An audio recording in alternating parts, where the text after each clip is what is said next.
Wah amat, padahal akhir bulan. Nah, Dr. Savers, tabungan aman dari admin bulanan. Mending jadiin rendang. Buka Dr. Savers di Okto Mobile.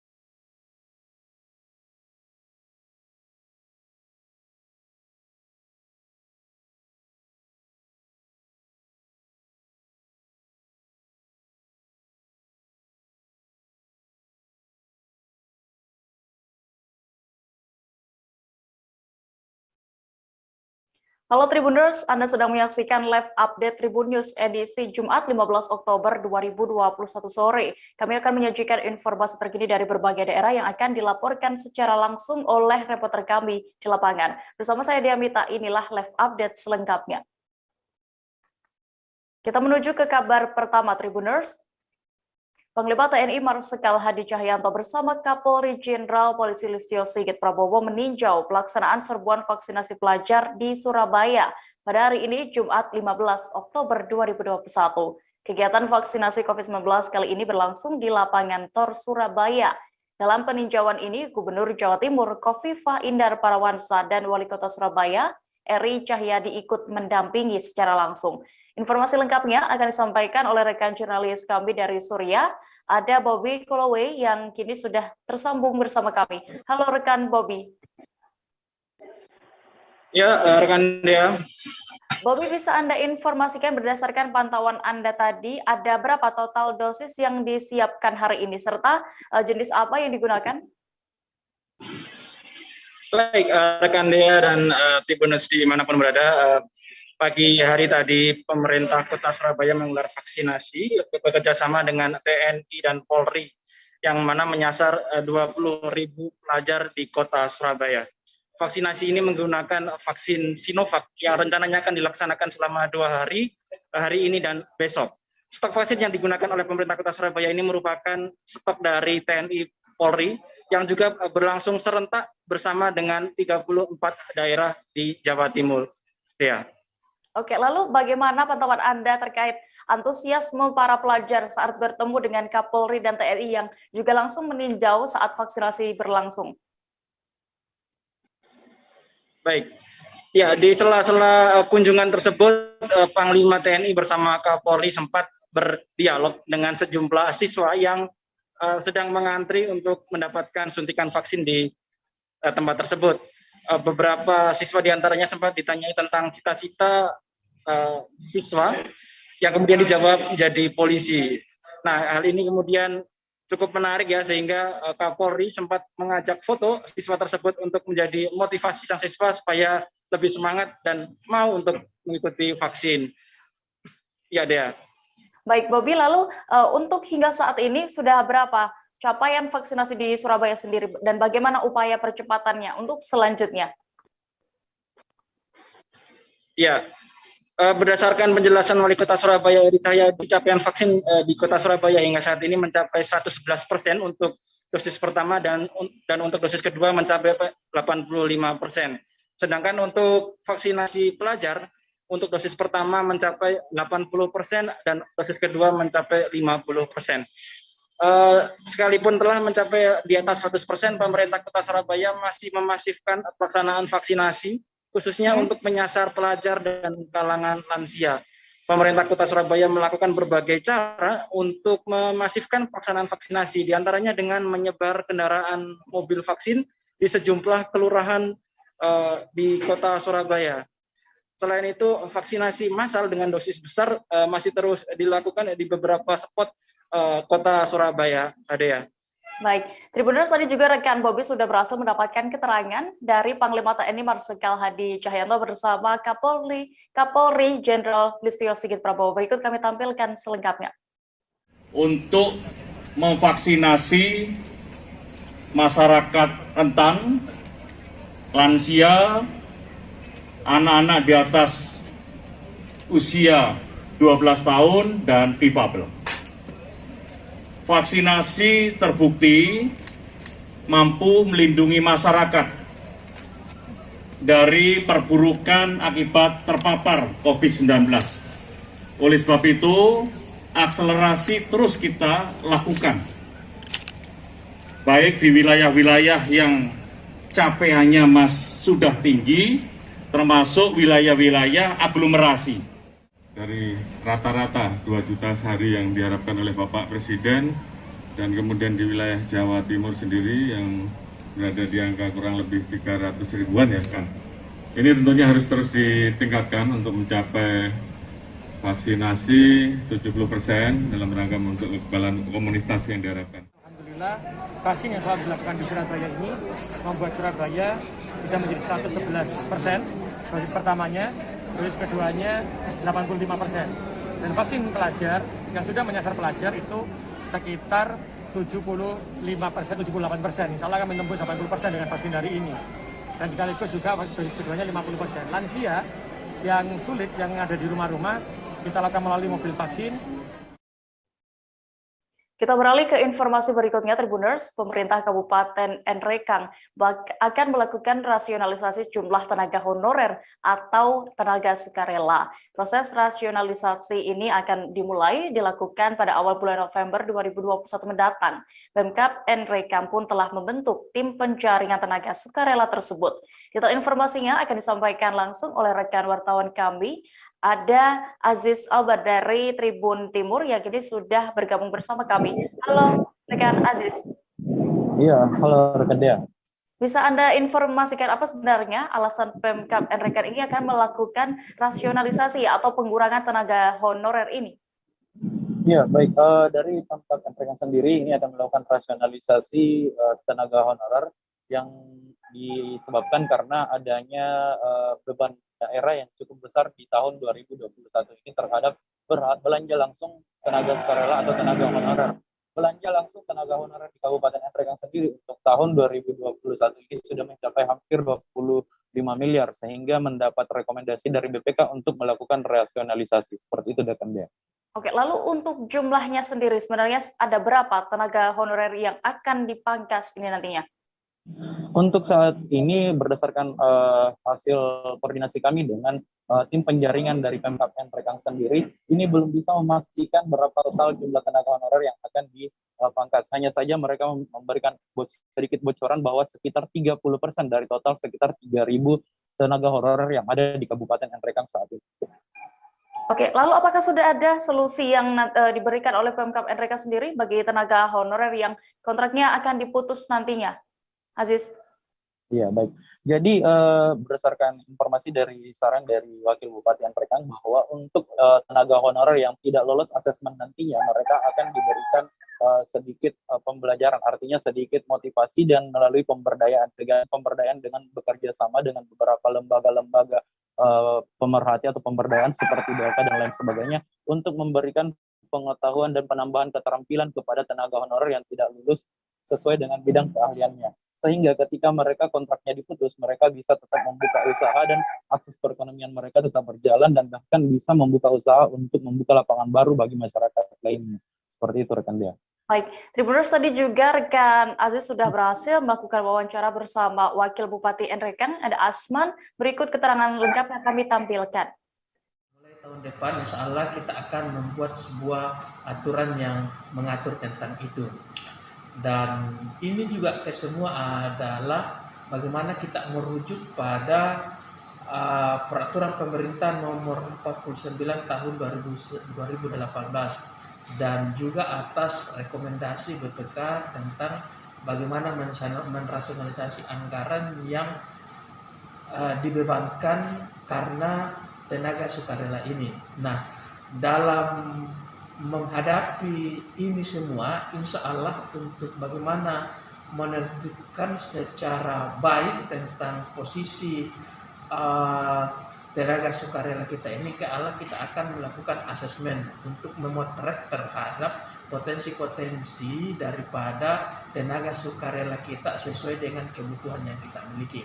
Namun kita akan menyarankan atau mencari solusi daripada tenaga sukarela kita ini yang masih produktif tapi hasil asesmen sudah tidak cocok lagi untuk dijadikan tenaga sukarela di pemerintah daerah Kabupaten Nrekang. Maka hadirlah pemerintah di situ nanti untuk bagaimana memberikan dia, membukakan jaringan, memberikan dia keterampilan sehingga mereka bisa diberdayakan oleh perusahaan-perusahaan profesional baik di dalam negeri maupun di luar negeri, sehingga insya Allah tidak akan memunculkan sebuah persoalan-persoalan yang akan muncul hasil daripada asesmen tenaga sukarela di Kabupaten Nrekang. Saya kira.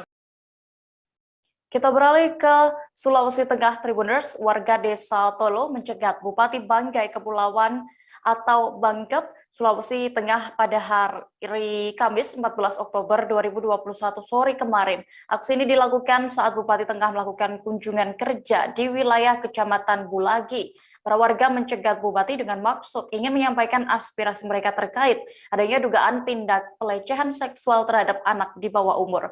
Untuk mengetahui lebih detailnya, sudah bergabung bersama kami ada rekan wartawan dari Tribun Palu, Asnawi Zikri, yang akan menyampaikan laporan lengkapnya. Halo rekan Asnawi. Iya, dia. Asnawi, bisa Anda informasikan apa sebenarnya lebih detailnya hal yang memicu warga ini mencegat rombongan dari Bupati Banggai Kepulauan yang tengah melakukan kunjungan kerja? Ya baik, memang ini kasus ini sudah lama dan beberapa kali warga melakukan aksi di kantor desa Tolo, bahkan kita juga sudah pernah melakukan aksi penyegelan terhadap kantor desa Tolo untuk menuntut segera menyelesaikan kasus dugaan pelecehan seksual anak di bawah umur yang diduga dilakukan oleh Kades Palu tersebut. Nah, beberapa aspirasi yang disampaikan kepada bupati sebelumnya juga itu sampai sekarang belum bisa ditindaklanjuti, sehingga pada saat kunjungan kerja bupati di Kepulauan yaitu Rais Adam ke wilayah Kecamatan Bulagi, nah itu warga mengambil kesempatan itu untuk berdialog. Namun bupati langsung hendak meninggalkan lokasi. Dan itu memicu amarah warga, sehingga beberapa rombongan bupati yang berada di belakang itu dicegat oleh warga desa Tolo itu sendiri. Demikian. Asnawi, lalu bagaimana sikap Bupati Banggai Kepulauan ini seusai ada warga tersebut mencegat dan juga menyatakan adanya kasus dugaan pelecehan oknum Kades di sana ya? Ya baik, memang wawancara saya itu dengan Kapolsek Bulagi itu Pak Tono, dia mengaku bahwa pihaknya memang sudah memediasi itu dengan pemerintah Kabupaten Banggai Kepulauan. Bahkan pada saat itu warga diminta untuk berdialog dan langsung Bupati Banggai Kepulauan yaitu Rais Adam langsung menghubungi warga dan berjanji akan melakukan pertemuan pada tanggal 21 Oktober mendatang. Pertemuan itu berkaitan dengan dugaan pelecehan seksual di bawah umur yang diduga oleh Kades Tolo dan berjanji akan menyelesaikan kasus. Ya, lalu bagaimana Asnawi untuk progres dari penyelidikan kasus dugaan pelecehan seksual ini?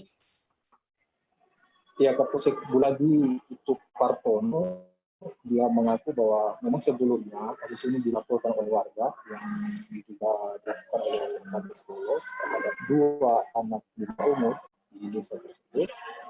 Namun karena kasus ini berhubungan dengan anak, maka itu diserahkan kepada unit PPA Satuan Reskrim Polres Kepulauan. Nah, sampai saat ini pihak kepolisian masih melakukan penyelidikan, melakukan saksi dan sebagainya, sehingga sampai saat ini status Kades Tolo itu masih berstatus sebagai saksi, belum ditetapkan sebagai tersangka karena pihak kepolisian masih Baik Tribuners, terima kasih juga rekan jurnalis dari Tribun Palu untuk informasinya. Selamat kembali bertugas. Tribuners, kami akan kembali seusai jeda sejenak. Tetaplah di live update. Oke, apa kabar Bang Ariski di sini untuk strateginya? Kalau saya sendiri di game week 37 ini yang semalam baru mulai, saya udah pasti. Sebenarnya aku nggak ngerasa itu penangkapan atau penggerebegan atau apapun itu. Karena gini loh, posisinya aku kriteria. Jadi kita mengenal disebut dengan stroke yang tidak berdarah dengan stroke yang berdarah.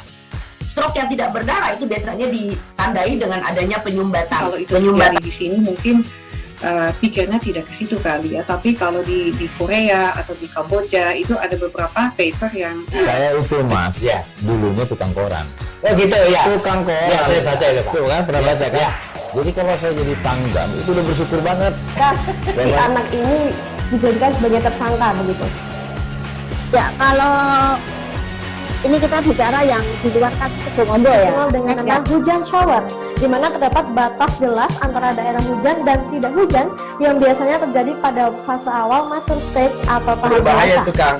Jadi mulai artinya terjadinya perlembekan. Nah itu untuk penetrasi akan sulit. Gitu ya. Dok, saya ini menurut saya memang tidak mudah, bukan urusan tanah diambil. Kalau misalnya Amerika Serikat sekarang, Rasulullah mengatakan dalam sebuah hadis bahwa berpuasa di 6 hari Syawal itu. Oke, apa kabar Bang Ariski di sini untuk strateginya? Kalau saya sendiri di Gimik 37 ini yang semalam baru mulai, saya udah sebenarnya aku nggak ngerasa itu penangkapan atau penggerebegan atau apapun itu. Karena gini loh, posisinya aku kriteria. Jadi kita mengenal disebut dengan stroke yang tidak berdarah dengan stroke yang berdarah. Stroke yang tidak berdarah itu biasanya ditandai dengan adanya penyumbatan. Kalau itu terjadi di sini mungkin pikirnya tidak ke situ kali ya. Tapi kalau di Korea atau di Kamboja itu ada beberapa paper yang saya itu mas, ya dulunya tukang koran. Oh gitu ya. Tukang koran. Ya, saya baca itu Pak. Tuh kan pernah baca kan? Ya. Jadi kalau saya jadi pangdam itu udah bersyukur banget. Si anak ini dijadikan sebagai tersangka begitu. Ya kalau ini kita bicara yang di luar kasus Sebongondo ya. Dengan nama hujan shower, di mana terdapat batas jelas antara daerah hujan dan tidak hujan yang biasanya terjadi pada fase awal mature stage atau tahap berbahaya dewasa. itu Kang. Jadi mulai artinya terjadinya perlembekan. Nah itu untuk penetrasi akan sulit. Gitu ya. Dok, saya ini menurut saya memang tidak mudah, bukan urusan tanah diambil. Terima kasih Anda masih menyaksikan live update Tribuners. Kita menuju ke informasi berikutnya. Badan Intelijen Negara atau BIN Provinsi Sulawesi Tenggara menggelar vaksinasi massal di Kabupaten Konawe. Tidak sendirian, BIN menggandeng sejumlah pihak untuk menyukseskan kegiatan ini. Sementara itu, tempat untuk dijadikan tempat dilaksanakannya kegiatan vaksinasi ini disebar di sejumlah titik di kawasan tersebut. Dan kabar selengkapnya akan disampaikan rekan wartawan kami dari Tribun News Sultra. Sudah ada Arman Tosepu yang kini akan menyampaikan laporannya. Halo rekan Arman. Halo Dea. Arman, bisa Anda informasikan tadi di mana saja pelaksanaan vaksinasi door to door ini digelar? Ya, baik rekan Dea. Perlu kami sampaikan bahwa pelaksanaan vaksinasi door to door ini pertama kali digelar di Sulawesi Tenggara. Biasanya beberapa vaksinasi sebelumnya dilaksanakan di puskesmas ataupun di sekolah-sekolah. Namun kali ini dari Badan Intelijen Provinsi Sulawesi Tenggara menggelar secara pertama kali ya ini dengan cara rumah ke rumah. Nah, adapun lokasi yang menjadi titik pelaksanaan vaksinasi door to door ini diantaranya ada tiga kabupaten kota. Pertama ada di Kabupaten Konawe Selatan, kemudian Kabupaten Konawe dan Kota Kendari sendiri. Sedangkan untuk di Kabupaten Konawe titik pelaksanaannya yakni di Kelurahan Inalahi, Kecamatan Wawotobi, Kabupaten Konawe. Demikian rekan Dea.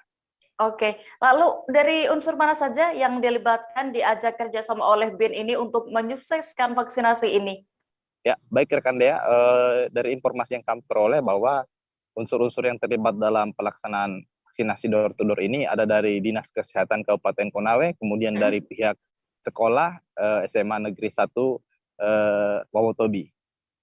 Demikian Dea. Oke, untuk targetnya sendiri dari BIN Sultra untuk bisa melancarkan vaksinasi ini ya?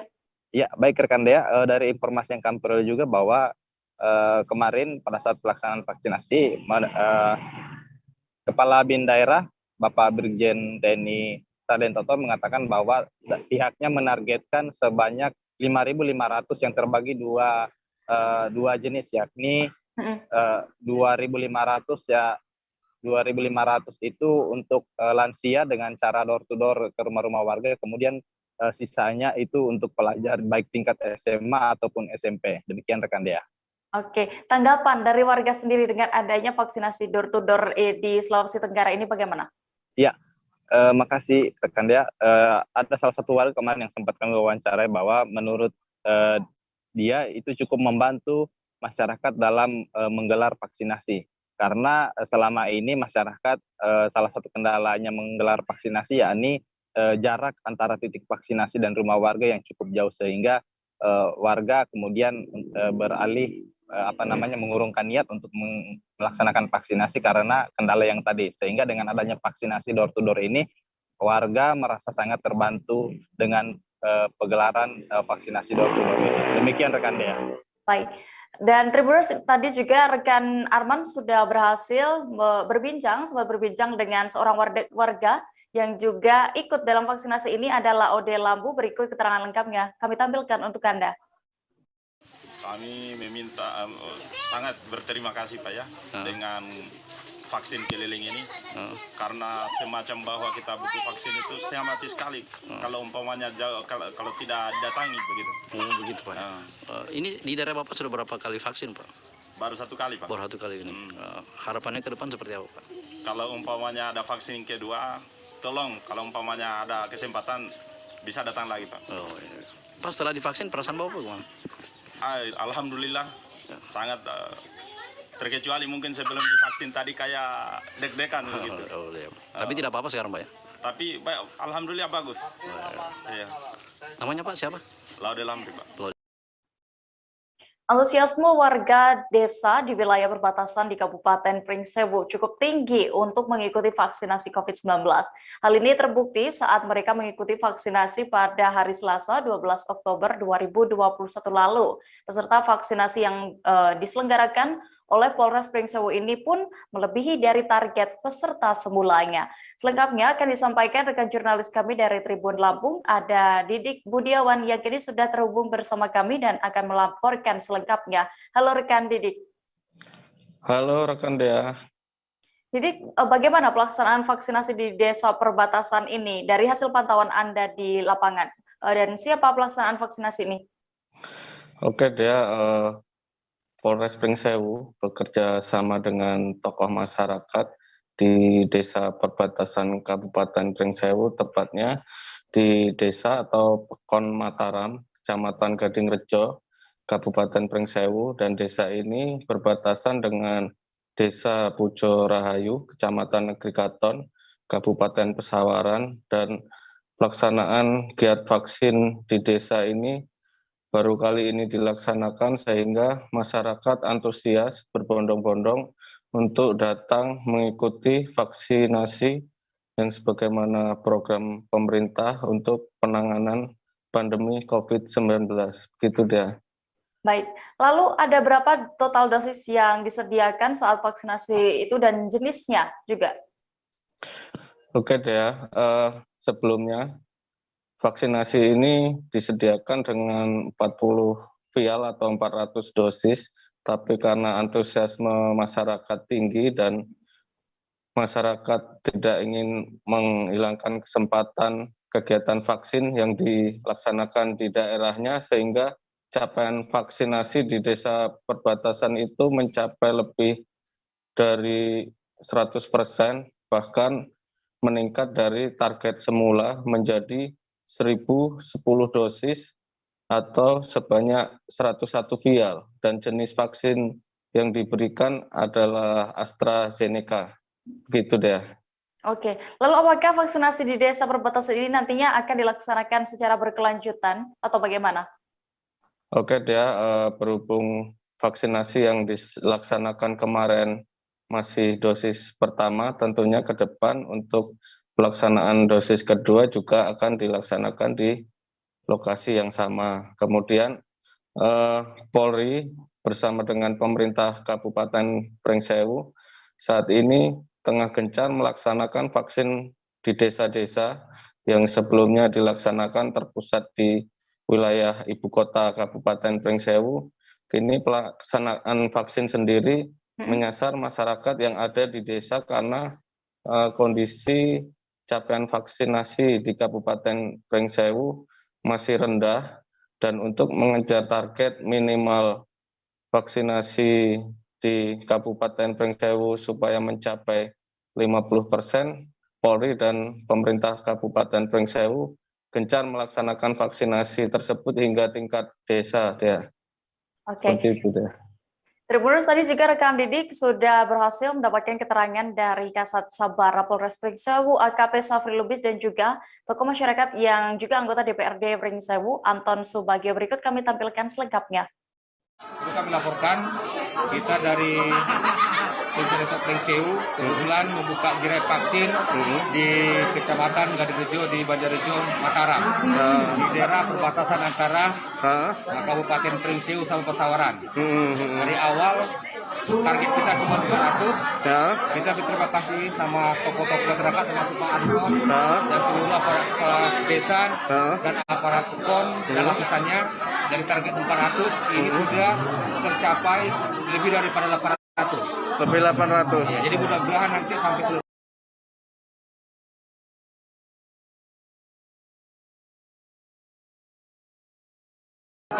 kita mencapai target lebih dari 800 atau mencapai angka 1.000. Angka 1.000 ya, Pak ya. Terima kasih banyaknya sama tokoh-tokoh seluruhnya, apresiasinya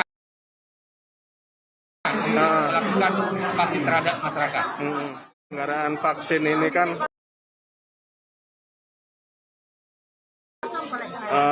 antusias masyarakat sangat tinggi, Pak. Ini gimana, Pak, tanggapannya? Ya, harapannya ini bisa selalu dicontoh kepada masyarakat lain bahwa gotong royongan antara tokoh masyarakat dan juga aparat PON ini dibutuhkan kerjasama. Dan juga saya berterima kasih dengan adanya vaksin yang diberikan TNI Polri, intinya bisa menjangkau ke PON-PON. Kita beralih ke informasi berikutnya, Tribuners. Pihak Pemkab Bulungan berjanji akan memulai perbaikan jalan poros Tanjung Palas Salim Batu sepanjang 15 km. Perbaikan ini nantinya akan melibatkan pihak perusahaan yang beroperasi di sekitar wilayah Tanjung Palas. Tak hanya perbaikan jalan poros, pihaknya juga akan memperbaiki jalan pendekat atau oprit di Desa Salim Batu yang kondisinya juga membahayakan pengendara. Informasi lengkapnya akan disampaikan oleh rekan jurnalis kami dari Tribun Kaltara, ada Maulana Ilhami Faudi yang kini sudah tersambung bersama kami. Halo rekan Faudi. Selamat sore rekan Dea dan Tribuners. Faudi, berdasarkan pantauan Anda, bagaimana bisa Anda gambarkan kondisi jalan poros Tanjung Palas Salim Batu hari ini? Baik, rekan Dea dan Tribuners, bisa dilaporkan bahwa sampai hari ini kondisi jalan poros sepanjang 15 km yang menghubungkan Desa Tanjung Palas dan Desa Salim Batu itu masih berbatu dan berdebu, mengingat kondisi jalannya hari ini merupakan jalan agregat begitu. Dan di beberapa titik jalan juga masih terdapat beberapa lubang dan batu-batuan besar yang ini cukup membahayakan bagi pengendara. Selain itu, saat mendekati jembatan Desa Salim Batu, kondisi jalan itu cukup curam gitu tanjakannya, sehingga ini juga membahayakan bagi pengendara sepeda motor. Dan memang sudah sempat dikeluhkan oleh kepala desa setempat, beberapa warga bahkan sempat terjatuh ketika hendak menyeberangi jembatan Desa Salim Batu. Gitu kan dia. Oke, lalu Faudi, apakah ada kendala untuk perbaikan jalan antar desa di Tanjung Palas Bulungan ini? Ya, memang selama ini kendala yang dihadapi oleh pemerintah setempat adalah mengenai status kepemilikan jalan poros tersebut. Bila sebelumnya jalan tersebut dimiliki oleh Pemprov Kaltara, maka pada tahun ini kepemilikan aset tersebut resmi dikembalikan kepada pihak Pemkab Bulungan. Karenanya pada mulai tahun ini dan tahun depan perbaikan jalan direncanakan mulai dilakukan dan secara bertahap. Salah satunya dengan melibatkan pihak perusahaan begitu, dalam hal ini PT SKI yang memang beroperasi di sekitar wilayah tersebut untuk melakukan penimbunan jalan khususnya di jalan pendekat jembatan atau oprit di Desa Salimbatu. Begitu kan, Dea? Oke, lalu bagaimana berdasarkan informasi yang sudah Anda himpun, langkah Pemkab dalam memperbaiki ruas jalan ini? Ya, memang untuk saat ini komunikasi masih terus dilakukan oleh pihak Pemkab kepada pihak perusahaan dan juga oleh desa. Lalu untuk tahun ini memang belum ada anggaran secara khusus terkait perbaikan jalan polos sepanjang 15 km tersebut. Namun di tahun depan, ya kami berharap juga akan mendapatkan dana alokasi khusus gitu dari APBN DAK Fisik sehingga perbaikan jalan polos yang memang sangat dinantikan oleh warga Desa Salimbatu ini bisa segera direalisasikan. Gitu kan dia. Baik, Tribuners, tadi juga rekan Fauzi sudah berhasil melakukan wawancara bersama Bupati Bulungan Syawarni terkait hal ini. Berikut liputan lengkapnya untuk Anda. Jadi mereka datang hari Kamis, bukan hari Kamis, hari Senin yang lalu kalau tidak salah. Minimal diperbaiki sementara dulu. Ya, sementara. Dan saya sudah sambungkan di hadapan kriteria. Jadi kita mengenal disebut dengan stroke yang tidak berdarah dengan stroke yang berdarah. Stroke yang tidak berdarah itu biasanya ditandai dengan adanya penyumbatan. Kalau itu terjadi di sini mungkin pikirnya tidak ke situ kali ya. Tapi kalau di Korea atau di Kamboja itu ada beberapa paper yang saya itu Mas, ya, dulunya tukang koran. Oh gitu ya. Tukang koran. Ya, saya baca itu, Pak. Tuh kan pernah baca kan? Ya. Jadi kalau saya jadi Pangdam itu udah bersyukur banget. Si anak ini dijadikan sebagai tersangka begitu. Ya, kalau ini kita bicara yang di luar kasus Sebongombo ya. Dikenal dengan nama hujan shower, di mana terdapat batas jelas antara daerah hujan dan tidak hujan yang biasanya terjadi pada fase awal mature stage atau tahap berbahaya dewasa. itu Kang. Jadi mulai artinya terjadinya perlembekan. Nah itu untuk penetrasi akan sulit. Gitu ya. Dok, saya ini menurut saya memang tidak mudah, bukan urusan tanah diambil. Kalau misalnya Amerika Serikat sekarang, Rasulullah mengatakan dalam sebuah hadis bahwa berpuasa di 6 hari Syawal itu. Oke, apa kabar Bang Ariski di sini untuk strateginya? Kalau saya sendiri di Jumit 37 ini yang semalam baru mulai, saya udah pasti. Sebenarnya aku nggak ngerasain penangkapan atau penggerebegan atau apapun itu. Karena gini loh, posisinya aku kriteria. Jadi kita mengenal disebut dengan stroke yang tidak berdarah dengan stroke yang berdarah. Stroke yang tidak berdarah itu biasanya ditandai dengan adanya penyumbatan. Kalau itu terjadi di sini mungkin pikirnya tidak ke situ kali ya. Tapi kalau di Korea atau di Kamboja itu ada beberapa paper yang saya itu Mas, ya, dulunya tukang koran. Oh gitu ya. Tukang koran. Ya, saya baca itu, Pak. Tuh kan pernah baca kan? Kembali di live update Tribuners, kita menuju ke informasi berikutnya dari Jawa Barat. Puluhan debt collector dari perusahaan peminjaman online ilegal tiba di Polda Jawa Barat pada hari ini Jumat 15 Oktober 2021. Total ada 89 orang, 83 diantaranya merupakan debt collector dan 6 orang lainnya merupakan owner, manajer, dan HRD. Semua dibawa anggota Direktorat Reserse Kriminal Khusus Polda Jabar dari Yogyakarta sejak Kamis 14 Oktober 2021 malam kemarin.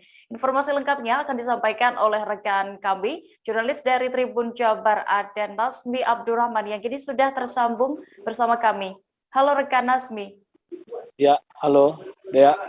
Nasmi, bisa Anda informasikan dari penangkapan ini ada berapa aplikasi pinjol ilegal? Ya, Dea dan Tribuner, selamat sore.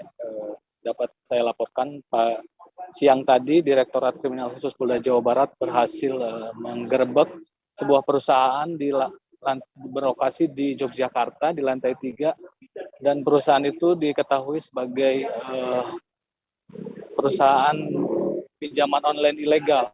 Total ada 24 aplikasi yang dikelola oleh perusahaan itu, dan dari jumlah tersebut hanya 1 yang terdaftar di Otoritas Jasa Keuangan atau OJK, sementara 23 aplikasi lainnya tidak terdaftar, artinya ilegal. Dan dapat kami laporkan bahwa 24 itu baru dari satu perusahaan. Saat ini Direktorat Kriminal Khusus Polda Jawa Barat masih mengembangkan untuk mencari perusahaan lain yang memiliki aplikasi serupa. Dea. Oke, nah seperti terkait ini merupakan dari sebuah aplikasi ya pinjaman online ilegal ini. Bagaimana cara mereka melakukan penagihan terhadap korban-korbannya? Ya, Dea, informasi dari Direktorat Kriminal Khusus Polda Jawa Barat bahwa para debt collector online ini menagih kepada nasabah atau peminjam yang menjadi korban itu dengan cara meneror, kemudian sampai mengancam kepada korban agar hutang mereka segera dibayar. Nah, di Jawa Barat sendiri ada satu korban, inisial M, dia sampai depresi dan dirawat di rumah sakit akibat diteror dan ditagih oleh debt collector pinjaman online ini.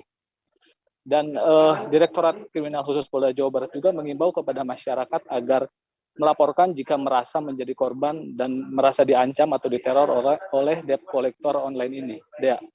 Oke, berdasarkan informasi yang Anda himpun, ada berapa total nasabah dan korban dari aplikasi pinjol ilegal ini? Ya, hingga saat ini Direktorat Kriminal Khusus Polda Jawa Barat masih melakukan pemeriksaan dan pengembangan terhadap para debt collector online ini karena jumlahnya itu ada 83 debt collector online dari satu perusahaan. Nah, terkait berapa jumlah korbannya, kemudian berapa nominal peminjaman atau bunganya, saat ini masih dilakukan pengembangan. Namun yang pasti korbannya lebih bisa mencapai puluhan dan tersebar di berbagai daerah. Karena yang saat ini saja korban itu berasal dari Jawa Barat dan ternyata perusahaannya terletak di daerah istimewa Yogyakarta. Dan sekali lagi dari Direktorat Kriminal Khusus Polda Jawa Barat mengimbau kepada masyarakat agar melaporkan, turut serta melaporkan kepada polisi atau kepada, kalau khususnya di Jawa Barat, kepada Polda Jawa Barat agar bisa dilakukan pengembangan dan dilakukan penangkapan untuk perusahaan lainnya. Dea. Baik.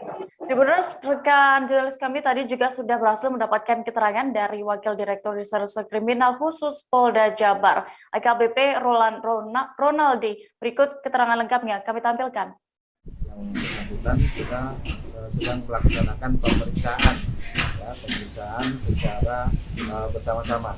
Jadi nanti dari situ baru kita bisa tentukan masing-masing peranannya sebagai apa. Dan kalau bisa diceritain kan mereka melakukan pengancaman dari nasabah. Iya, dari hasil device yang kita dapatkan, ya kita lihat di PC-nya juga itu kita dapatkan adanya pengancaman ke beberapa nasabah ya, ya sampai dengan si korban ini masuk rumah sakit, gitu. Ya, kita masuk rumah sakit, karena merasa terancam, gitu ya, merasa depresi sampai masuk rumah sakit. Nah, untuk itu kita sudah menemukan dari korban tersebut itu ada 4 orang yang terlibat langsung, gitu ya. Sedangkan sisanya kita sedang melakukan pemeriksaan untuk peranannya. Untuk ancamannya seperti apa sih, Man?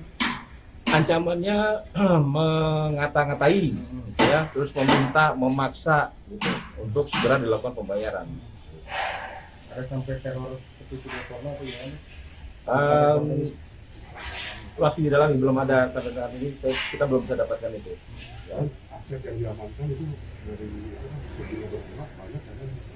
Kalau hasil kemarin semalam kita amankan ada 105 PC sama handphone. Ya, ini masih kita dalami juga, kita lakukan olah tkp dulu ya, untuk.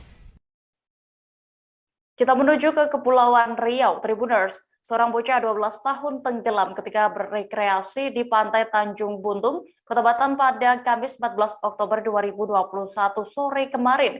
Menurut keterangan saksi, korban sempat dilarikan ke Puskesmas Tanjung Buntung dalam keadaan kritis, namun tidak berhasil mendapatkan pertolongan pertama. Detail informasinya akan disampaikan oleh rekan wartawan kami dari Tribun Batam.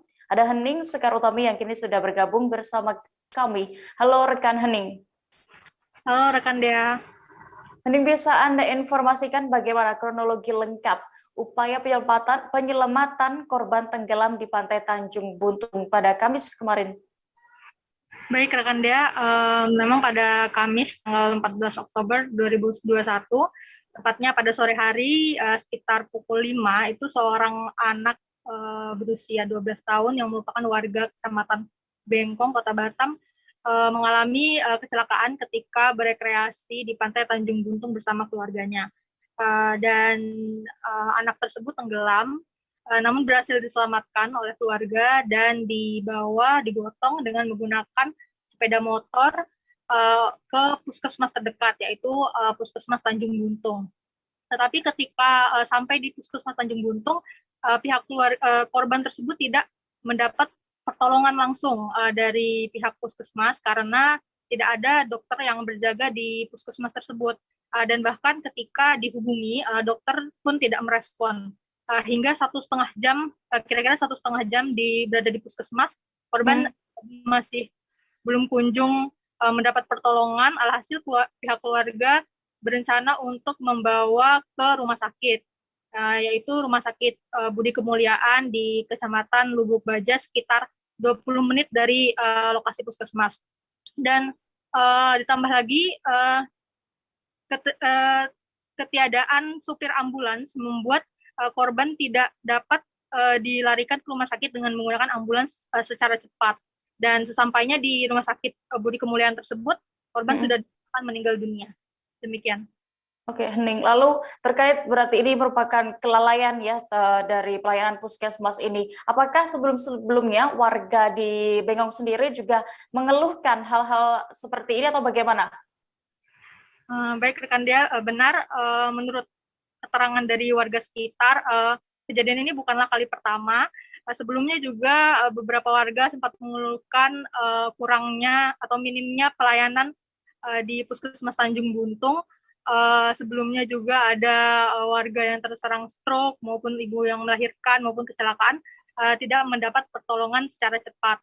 Dan hal ini juga sudah dikeluhkan kepada Kepala Dinas Kesehatan Kota Batam, dan beliau menyatakan bahwa memang pada kejadian kemarin sore itu merupakan hal yang fatal bahwa tidak ada dokter yang berjaga di puskesmas ataupun tidak bisa dihubungi. Karena memang sewajarnya adalah ada dokter jaga yang standby di puskesmas maupun juga ambulans yang bisa digunakan untuk keperluan darurat. Dan juga Kepala Dinas Kesehatan Kota Batam menyatakan akan mengevaluasi kembali pelayanan fasilitas kesehatan di berbagai wilayah di Kota Batam. Baik, Tribuners, rekan Hening juga sudah sempat melakukan wawancara bersama Kepala Puskesmas Tanjung Buntung. Reda Gusti, berikut kami tampilkan keterangan lengkapnya. Dari itu belum dibaca, jam 5:30 itu dari Kasih Untek Umum dan Kepegawaian dari dinas nelpon ada pelantikan. Saya juga nggak tahu pelantikan di mana, karena kita kan kalau ada pelantikan kita di mana kemana juga nggak tahu. Kata tahu saya ditempatkan di Puskesmas yang baru. Nah, mungkin itu aja yang bisa saya sampaikan, karena ini harus saya teliti juga nih kejadian-kejadian di Puskesmas, bagaimana jalan cerita juga saya belum tahu, karena saya baru kan. Tapi kan udah dengar sekilas tuh Pak. Ya. Jadi mungkin ada dari Bapak sendiri apa sih yang nanti kedepannya akan diperbaiki lagi? Ya, tentu akan saya pelajari dulu di Puskesmas yang baru, dan nantinya memang kita bukan di Puskesmas ini aja sebenarnya, ini semua Puskesmas kita tetap akan meningkatkan pelayanan, bagaimana kita melayani masyarakat dengan baik gitu. Nah, tetap akan kita saya pelajari dulu di sana, nanti baru kita akan mengambil tindakan. Ini yang kan sudah kita semua sudah ada SOP-nya, ya nanti akan kita jalankan sesuai dengan SOP-nya. Polres PD menangkap 3 orang diduga terlibat melakukan aksi pencurian di toko bangunan. Toko bangunan tersebut diketahui merupakan milik seorang bernama Saiful Bahri berusia 43 tahun yang terletak di Desa Dayak Babue, Kecamatan Pekanbaru, Kabupaten PD Aceh. Polisi juga berhasil meringkus ketiga pelaku ini di 2 lokasi berbeda di Kabupaten PD. Untuk mengetahui lebih detailnya, sudah bergabung bersama kami rekan wartawan dari Serambi News. Ada Muhammad Nazar yang akan menyampaikan laporan lengkapnya. Halo rekan Nazar. Halo dia. Rekan Nazar, bisa Anda ceritakan bagaimana kronologis lengkap penangkapan ketiga pelaku ini? Terima kasih dia. Perlu kami laporkan bahwa penangkapan terhadap 3 tersangka yang terlibat dalam pembongkaran toko bangunan di milik Saiful Bahri di pinggir jalan nasional, persisnya di Desa Dayabubu, Kecamatan Pekanbaru PD. Kejadian itu terjadi dini hari saat penjaga toko bangunan yaitu Eko Susanto relap tidur. Kemudian pada pagi harinya Eko Susanto melihat atap seng di lantai 2 itu telah terbuka, sehingga dia menghubungi pemilik toko itu Saiful Bahri. Kemudian berkat dari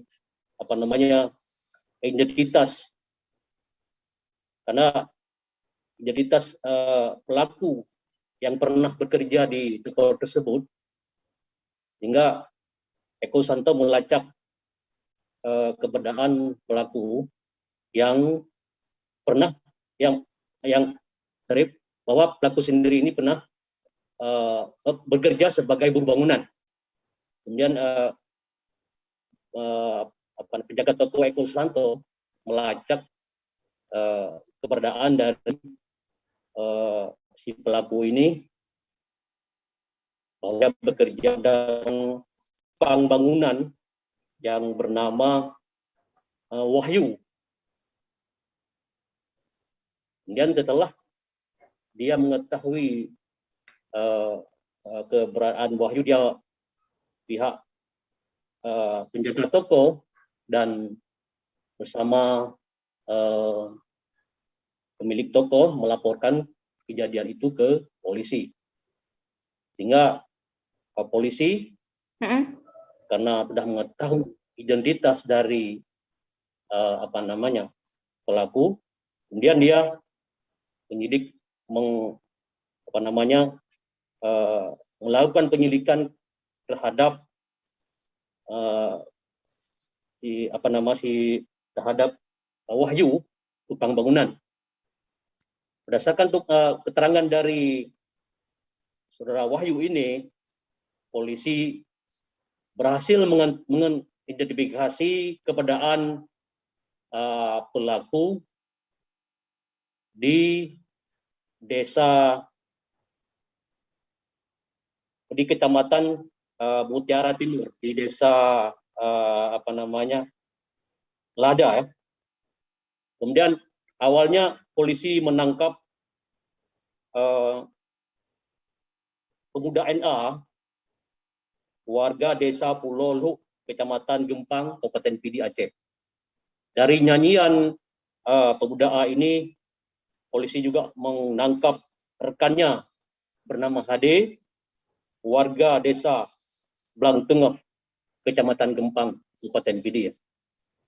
Kemudian polisi juga menangkap satu lagi pelaku yang berinisial HR, berumur 44 tahun, warga Kecamatan Kota Sigli. Peran HR ialah menjual barang-barang hasil curian kepada saudara Wahyu. Demikian dia. Baik, Nazar, lalu bagaimana para pencuri ini bisa membobol toko bangunan tersebut dan apa saja yang akhirnya dibawa kabur oleh pencuri itu? Terima kasih dia. Perlu kami laporkan bahwa si pelaku ini yang melakukan aksinya pada dini hari ini, karena emang dia dulu pernah bekerja di toko bangunan tersebut. Kemudian barang-barang hasil curian itu berupa 2 mesin, 1 mesin pemotong kayu dan 1 mesin ketam kayu, dan sejumlah peralatan listrik yang berhasil pelaku bawa kabur, sehingga dampak kerugian yang dialami oleh pemilik toko itu pemilik toko tersebut sekitar 30 juta rupiah. Demikian dia. Baik, terima kasih rekan Muhammad Nazar untuk laporan Anda dari Kabupaten PD. Selamat kembali bertugas. Tribuners, kami akan kembali seusai jeda sejenak. Tetaplah di live update. Oke, apa kabar Bang Ariski di sini untuk strateginya? Kalau saya sendiri di Jumip 37 ini yang semalam baru mulai, saya udah sebenarnya aku nggak ngerasain penangkapan atau penggerebegan atau apapun itu. Karena gini loh, posisinya aku kriteria. Jadi kita mengenal disebut dengan stroke yang tidak berdarah dengan stroke yang berdarah. Stroke yang tidak berdarah itu biasanya ditandai dengan adanya penyumbatan. Kalau itu terjadi di sini mungkin pikirnya tidak ke situ kali ya, tapi kalau di Korea atau di Kamboja itu ada beberapa paper yang saya itu mas, ya dulunya tukang koran. Oh gitu ya, Tukang koran. Ya, saya baca itu, Pak. Tuh kan pernah baca kan? Ya. Jadi kalau saya jadi pangdam itu udah bersyukur banget. Si anak ini dijadikan sebagai tersangka begitu. Ya, kalau ini kita bicara yang di luar kasus Sebongombo ya. Dikenal dengan nama hujan shower, di mana terdapat batas jelas antara daerah hujan dan tidak hujan yang biasanya terjadi pada fase awal mature stage atau tahap Berbahaya dewasa. itu Kang. Jadi mulai artinya terjadinya perlembekan. Nah itu untuk penetrasi akan sulit. Gitu, ya. Dok, saya ini menurut saya memang tidak mudah, bukan urusan tanah diambil. Kalau misalnya Amerika Serikat sekarang, Rasulullah mengatakan dalam sebuah hadis bahwa berpuasa di 6 hari Syawal itu. Oke, apa kabar Bang Ariski di sini untuk strateginya? Kalau saya sendiri di Jumip 37 ini yang semalam baru mulai, saya udah sebenarnya aku nggak ngerasain penangkapan atau penggerebegan atau apapun itu. Karena gini loh, posisinya aku kriteria. Jadi kita mengenal disebut dengan stroke yang tidak berdarah dengan stroke yang berdarah. Stroke yang tidak berdarah itu biasanya ditandai dengan adanya penyumbatan. Kalau itu terjadi di sini mungkin pikirnya tidak ke situ kali ya, tapi kalau di Korea atau di Kamboja itu ada beberapa paper yang Saya itu mas, ya dulunya tukang koran. Oh gitu ya, Tukang koran. Ya, saya baca itu, Pak. Tuh kan pernah baca kan? Ya. Jadi kalau saya jadi pangdam itu udah bersyukur banget. Si anak ini dijadikan sebagai tersangka begitu. Ya, kalau ini kita bicara yang di luar kasus Sebongombo ya. Dikenal dengan nama hujan shower, di mana terdapat batas jelas antara daerah hujan dan tidak hujan yang biasanya terjadi pada fase awal mature stage atau tahap Berbahaya dewasa. itu Kang. Jadi mulai artinya terjadinya perlembekan. Nah itu untuk penetrasi akan sulit. Gitu, ya. Dok, saya ini menurut saya memang tidak mudah, bukan urusan tanah diambil. Kalau misalnya Amerika Serikat sekarang, Rasulullah mengatakan dalam sebuah hadis bahwa berpuasa di 6 hari Syawal itu. Oke, apa kabar Bang Ariski di sini untuk strateginya? Kalau saya sendiri di Jumip 37 ini yang semalam baru mulai, saya udah sebenarnya aku nggak ngerasain penangkapan atau penggerebegan atau apapun itu. Karena gini loh, posisinya aku kriteria. Jadi kita mengenal disebut dengan stroke yang tidak berdarah dengan stroke yang berdarah. Stroke yang tidak berdarah itu biasanya ditandai dengan adanya penyumbatan. Kalau itu terjadi di sini mungkin pikirnya tidak ke situ kali ya, tapi kalau di Korea atau di Kamboja itu ada beberapa paper yang Saya itu mas, ya dulunya tukang koran. Oh gitu ya, Tukang koran. Ya, saya baca itu, Pak. Tuh kan pernah baca kan? Ya. Jadi kalau saya jadi pangdam itu udah bersyukur banget. Si anak ini dijadikan sebagai tersangka begitu. Ya, kalau ini kita bicara yang di luar kasus Sebongombo ya. Dikenal dengan nama hujan shower, di mana terdapat batas jelas antara daerah hujan dan tidak hujan yang biasanya terjadi pada fase awal mature stage atau tahap Berbahaya dewasa. itu Kang. Jadi mulai artinya terjadinya perlembekan. Nah itu untuk penetrasi akan sulit. Gitu, ya. Dok, saya ini menurut saya memang tidak mudah, bukan urusan tanah diambil. Kalau misalnya Terima kasih Anda masih menyaksikan live update. Kita menuju ke informasi berikutnya. Pedagang telur di Kalimantan Selatan sempat khawatir dengan beredarnya kabar bahwa harga telur ayam ras akan anjlok. Hal itu seusai informasi sepekan lalu yang menyebut bahwa harga telur ayam ras turun menyentuh harga Rp13.000 per kilogram. Namun ternyata hal itu tidak terbukti. Meski begitu, pihak terkait pun juga akan terus memonitor perkembangan harga. Selengkapnya akan disampaikan rekan jurnalis kami dari Banjarmasin Pos, ada Nurholis Huda yang kini sudah terhubung bersama kami. Halo rekan Huda.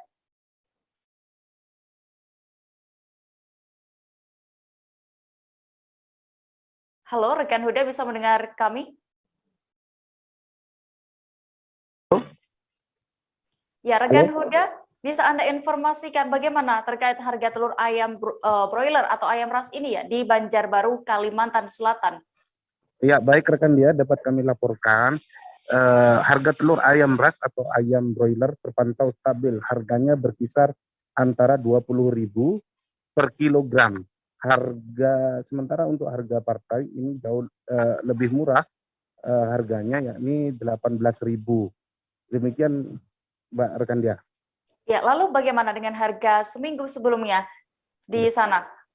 Ya, dapat kami informasikan untuk harga seminggu yang lalu, memang harga ayam telur di broiler di Banjarbaru ini sempat ada penurunan, yakni di angka 13.000 hingga 16.000 dan kemudian mau turun lagi. Ini informasinya, harga ini adalah di tingkat pasar yang mana informasinya di Jawa itu sedang drop, lalu ada terjadi kekhawatiran. Ya, rekan dia. Ya, baik. Lalu lantas bagaimana harapan dari pedagang telur di Kalsel sendiri? Ya, dapat kami informasikan untuk pedagang telur di Kalimantan Selatan ini terus mengupdate informasi dari Dinas Perdagangan dan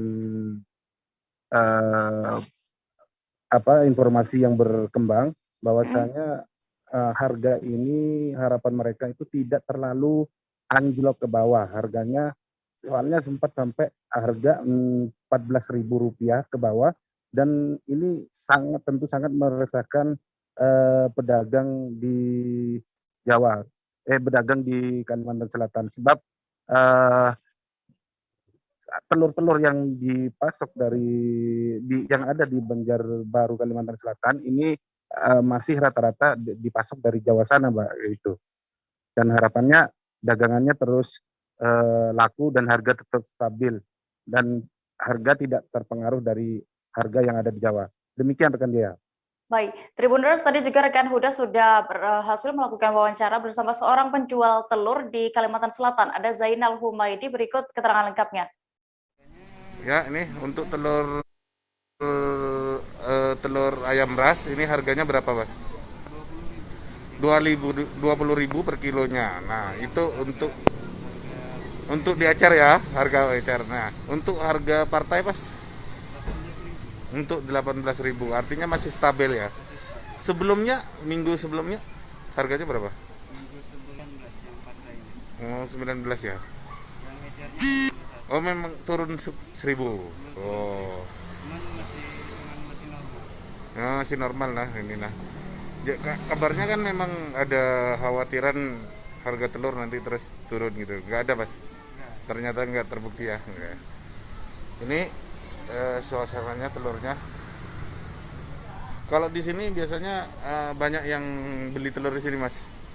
Pelanggan banyak ya. Jemaat Gereja Masehi Injili di Minahasa atau GMIM akan melaksanakan pemilihan pelayan khusus, penatua dan juga diaken. Pesta iman tersebut akan dilaksanakan selama 2 hari pada tanggal 15 dan juga 17 Oktober 2021. Semua pemilih di GMIM ini adalah masyarakat Sulawesi Utara. Untuk mengetahui lebih detailnya sudah bergabung bersama kami ada rekan wartawan dari Tribun Manado, Hesli Marentek, yang akan menyampaikan informasi lengkapnya. Halo rekan Hesli. Ya, halo rekan dia. Hesli, bagaimana terkait pemilihan pelayan khusus ini ya, digelar di berapa jemaat di sana? Jadi sebagaimana pernyataan dari pihak Badan Pekerja Majelis Sinode GMIM ini, pelaksanaan PLSUS ini digelar di 1.033 jemaat Sinode Gemim. Jadi itu merangkup di seluruh wilayah Minahasa, Pemohon, Manado, hingga Minahasa Tenggara dan Minahasa Selatan. Juga daerah-daerah yang masuk dalam pelayanan Gemim. Demikian rekan dia. Oke, lalu berdasarkan hasil pantauan Anda, informasi yang Anda himpun, Hesli, bagaimana dengan persiapan untuk pemilihan Pelsus ini? Jadi dari pantauan tadi, salah satunya di Jemaat Kolom 14, Kolom 14, Jemaat Gemim Immanuel Bahu, wilayah Manado Barat Daya, tadi persiapan sudah rampung dan hampir hal yang sama juga hampir di seluruh jemaat yang ada. Jadi saat ini sudah dalam proses pemilihan dan bahkan ada sebagian besar sudah selesai. Jadi sudah selesai menentukan penatua dan diaken atau yang bisa dikenal dengan Pelsus. Demikian rekan dia. Oke, lalu untuk syarat-syarat yang harus dipenuhi oleh calon pelayan khusus dan bagaimana juga pemilihannya, Helsi? Jadi untuk syarat-syarat ini wajib si jemaat atau bagi mereka yang untuk calon yang bakal dipilih wajib umur si jemaat yang berusia hingga 65 tahun. Jadi untuk begitu juga dengan pemilih wajib si jemaat yang hingga berusia hingga 65 tahun. Ya, demikian rekan dia. Baik, Tribuners, tadi juga rekan kami Hesli sudah berhasil mewawancarai mantan Ketua BPMS KMIM periode 2014 hingga 2018 terkait pemilihan pelayan khusus ini. Berikut kami tampilkan keterangan lengkapnya.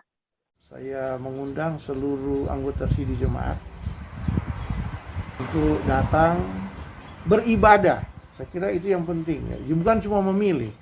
Kalau gereja itu memilih pelayan khusus adalah bagian integral dari beribadah. Karena itu pergi dulu beribadah dan minta tuntunan kuasa Roh Kudus supaya kita akan memilih akan para pelayan khusus, diaken atau syamas dan penatua.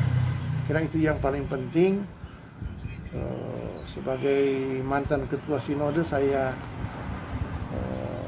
memberi komitmen kepada kita sekalian untuk terlibat di situ. Dan karena itu adalah bagian juga dari sistem presbyterial sinodal, bahwa sebentar saudara akan terpilih, saudara juga akan terlibat dalam pengambilan keputusan gerejawi.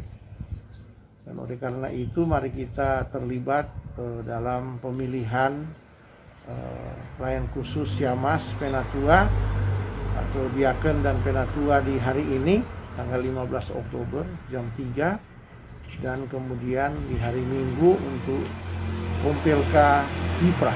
Kompelka Bipra. 2 tahun menjadi pejabat sementara Kepala Desa Teluk Jaya, Kasmir Ibrahim, kini mampu mengubah puncak Bukit Terjal menjadi sebuah objek wisata kekinian. Kasmir Ibrahim bersama warganya memberikan nama objek wisata ini dengan nama Puncak Surga Teluk Jaya. Puncak Surga Teluk Jaya tepatnya ini diketahui berada di atas Desa Teluk Jaya, Kecamatan Toli-Toli Utara, Kabupaten Toli-Toli, Sulawesi Tengah. Kabar selengkapnya akan disampaikan rekan wartawan kami dari Tribun Palu, ada Alan Syahrir yang kini sudah terhubung bersama kami dengan informasi lengkapnya. Halo rekan Alan. Halo Dea. Rekan Alan, bisa Anda informasikan apa saja ini yang menjadi daya tarik bagi pengunjung di Puncak Surga Teluk Jaya tersebut? Baik, Dea. Bagi para wisatawan, Puncak Surga Teluk Jaya ini belum sekitar waktu pembangunannya baru sekitar 3 bulanan, dan bagi para pengunjung terdapat beberapa fasilitas yang sangat memanjakan mata dan spot yang Instagram yang di Puncak Jaya tersebut, di mana salah satu ikon yang paling ikonik yang itu gedenya akan dijadikan kantor BUMDes Desa Teluk Jaya. Kembali deh. Oke, lalu dari mana sebenarnya Kepala Desa Kasmir Ibrahim ini bisa mendapatkan ide untuk membangun bangunan terbalik tersebut? Ya, baik, saudara Dea. Awalnya ia searching di aplikasi YouTube dan Google bangunan-bangunan unik yang ada di luar negeri. Kemudian ia terinspirasi dan menggambar sketsa tersebut, kemudian menyempurnakannya dan memberikan sketsa tersebut kepada temannya yang memang ahlinya. Dan jadilah bangunan tersebut seperti yang kita lihat kembali. Ya. Oke, untuk anggarannya sendiri berapa yang dihabiskan untuk membangun bangunan terbalik ini, Alan? Menurut Kepala Desa Teluk Jaya, biaya yang diberikan atau yang dihabiskan untuk membangun gedung terbalik itu hampir memakan biaya 130 juta. Kembali. Ya. Baik. Terima kasih rekan jurnalis Tribun Palu, Ahlan Syahrir, untuk informasi Anda terkait objek wisata ini. Selamat kembali bertugas. Tribuners, informasi tadi sekaligus menutup perjumpaan kita dalam live update hari ini. Jangan lupa untuk menyaksikan live update selanjutnya esok hari di seluruh kanal media Tribun Network. Lantaran masih di tengah pandemi, kami terus mengingatkan kepada Anda untuk selalu menerapkan protokol kesehatan dimanapun Anda berada. Saya Diamita beserta kru yang bertugas pamit. Terima kasih dan sampai jumpa. Jangan lupa like, subscribe, dan share ya.